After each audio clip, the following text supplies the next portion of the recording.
प्यार भावनाओं से बचा हुआ था, लेकिन असमानता से नहीं। क्योंकि कुछ अंतराल स्नेह से नहीं भरे जा सकते जब दुनिया आपको लगातार याद दिलाती है कि आप विशेषाधिकार के किस पक्ष पर खड़े हैं। 30 साल का करण हर्चे गिनते हुए बड़ा हुआ।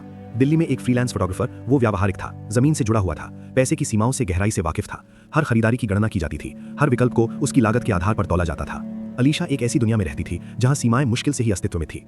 28 साल की पुरानी संपत्ति में जन्मी उसका जीवन दक्षिण दिल्ली के बंगलों, विलासितापूर्ण छुट्टियों और शांत विशेषाधिकार के माध्यम से गुजरा, जिसके बारे में उसे कभी सोचना नहीं पड़ा। वे एक कला प्रदर्शनी में मिले जहां करण की तस्वीरें प्रदर्शित थीं, दिल्ली के श्रमिक वर्ग की कच्ची छवियां, अनुभवी हाथों और थकी आंखों से बताई गई कहानियां। अलीशा ने उनके काम, उनकी ईमानदारी, बिना कड़वाहट के संघर्ष के बारे में बात करने के तरीके की प्रशंसा की। करण ने उसकी जिज्ञासा की प्रशंसा की। उसने बिना निर्णय लिए सुना, ऐसे प्रश्न पूछे जो वास्तविक लगे। प्यार आसानी से आ गया, जैसा कि तब होता है जब दो लोग एक दूसरे के मतभेदों में कुछ सुंदर देखते हैं। लेकिन जिंदगी ने उन्हें याद दिलाया कि वे कहां से आए हैं। करण ने इसे छोटे छोटे क्षणों में देखा।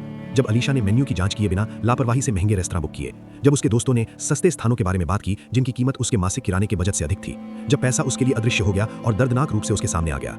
वो उन कैफे में कहती थी, चलो कॉफी पीते हैं, जहां कैपुचिनो की कीमत वही है जो वो 1 घंटे के काम के लिए वसूलता है। वो सप्ताहांत में रिजॉर्ट्स में जाने का सुझाव देगी जिसके लिए उसे महीनों की बचत करनी होगी। इसमें से कुछ भी जानबूझकर नहीं लगा। उसके लिए ये सामान्य जीवन विकल्प थे। उनके लिए वे असमानता की लगातार याद दिलाते थे। अलीशा का इरादा नुकसान पहुंचाने का नहीं था। उसने समायोजन करने की कोशिश की, भुगतान करने की पेशकश की, सस्ती जगहें चुनी। लेकिन विशेषाधिकार प्रवृत्ति को आकार देता है। वो आराम की उम्मीद करती थी, लागत पर विचार किए बिना। करण हर फैसले से पहले हिसाब किताब की उम्मीद करते थे। उसका समायोजन दान जैसा लगा, उसका प्रतिरोध गर्व जैसा महसूस हुआ। बातचीत हुई, स्पष्ट रूप से पैसे के बारे में नहीं बल्कि समझ के बारे में। अलीशा को लगा कि करण असुरक्षित है और पैसे को जरूरत से ज्यादा बड़ा होने दे रहा है। करण को लगातार छोटापन महसूस होता था। उसके जीवन की वास्तविकताओं को अत्यधिक सोचने के रूप में खारिज कर दिया जाता था। ब्रेकिंग पॉइंट उसके माता पिता के दक्षिण दिल्ली स्थित घर पर एक पारिवारिक सभा के दौरान आया। करण संपत्ति, पोर्टफोलियो और यूरोपीय छुट्टियों पर चर्चा कर रहे लोगों के बीच खड़ा था, अदृश्य महसूस करता हुआ।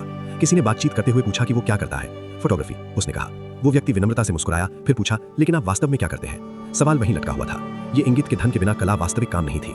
करण विनम्रता से मुस्कुराया, अपना ड्रिंक पूरा किया, छोटी छोटी बातें की, लेकिन अंदर कुछ टूट गया।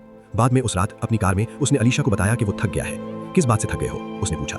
मेरी योग्यता समझाने का, मेरी पसंद का बचाव करने का, एक परियोजना या एक चरण की तरह व्यवहार किए जाने का जिससे आप गुजर रहे हैं। ये उचित नहीं है, उसने हर्ट होकर कहा। मुझे तुमसे प्यार है, मुझे पता है, उसने चुपचाप उत्तर दिया। लेकिन प्यार ये नहीं मिटाता कि हम कहां से आए हैं, और मैं अपना जीवन ये महसूस करते हुए नहीं बिता सकता कि मेरे पास वो नहीं है जो आपके पास है। उनका ब्रेकअप शांत रहा, आदरणीय, दुखद।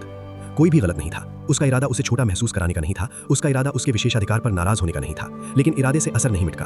करण अपनी दुनिया में लौट आया। छोटा सा अपार्टमेंट, हिसाब किताब किया खर्च, ऐसा काम जो उसके लिए मायने रखता था, भले ही दूसरे उसकी वैधता पर सवाल उठाते हो। अंत में उन्हें किसी ऐसे व्यक्ति से साझेदारी मिली जो वित्तीय निर्णयों के महत्व को समझती थी, क्योंकि वो भी इसे निभाती थी।